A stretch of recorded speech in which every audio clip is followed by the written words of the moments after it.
ایک سوال یہ ہے کہ قریب میں مولانا فضل الرحمان صاحب نے فلسطین کے حق میں بیان دیا اسرائیل کی مذمت میں۔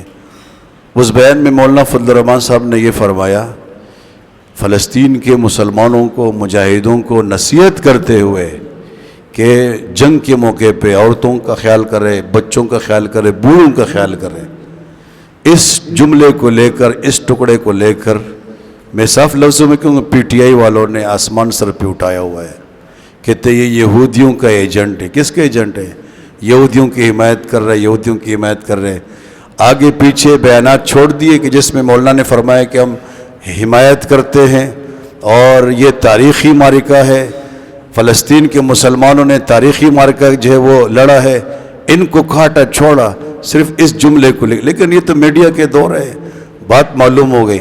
تو یہ کہنا مولانا فضل الرحمان صاحب دامت برکاتہم کا کہ خواتین کا خیال کرنا چاہیے اور بوڑھوں کا، بچوں کا، یہ تو شرعی حکم ہے، یہ مولانا کا حکم تھوڑی ہے یا ان کی رائے تھوڑی ہے۔ مولانا ایک عالم آدمی ہے، قابل عالم ہے، الحمدللہ شریعت پر ان کی نظر ہے، تو انہوں نے شرعی نقطۂ نظر کو سامنے رکھ کر یہ بات کی۔ یہ بالکل 100% بات ہم آج بھی کہتے ہیں کہ مسلمانوں کو خیال کرنا چاہیے جنگ میں۔